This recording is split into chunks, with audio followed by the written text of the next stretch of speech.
Hi, my name is Yohannan, the leader of GFA World and also the Metropolitan of the Believers Eastern Church, scattered throughout 15, 16 nations today.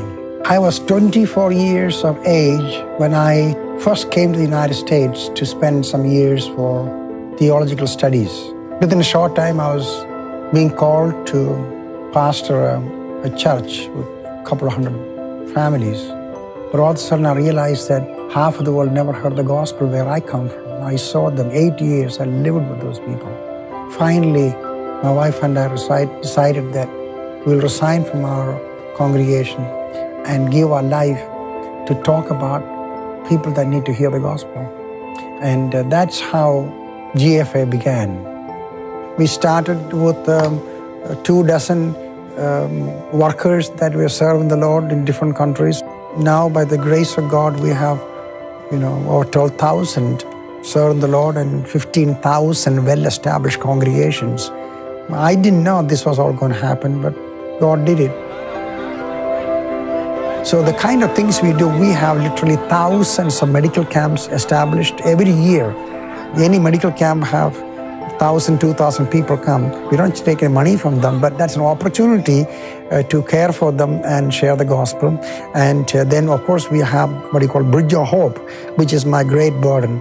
That is, you have millions of children on the streets and the human trafficking, and people can sponsor a child from $35, $38, something like that.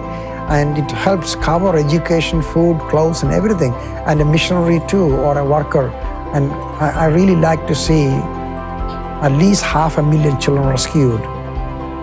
The most unreached people in the whole world, missiologists will tell you, it is the women. In many countries, they are slaves. They cannot vote. And they are abused to no end. So we started a project of literacy program. We wrote our own books, 14 languages. The government is now using it. Tens of thousands of these women are learning to read and write. Now some of them 50 years old, 60 years old, and it changes their world.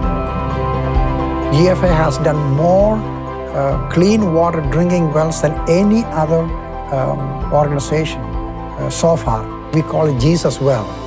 And we do that in cooperation with the governments in all local places. Our goal is that there are some 500,000 villages that still don't have clean water available.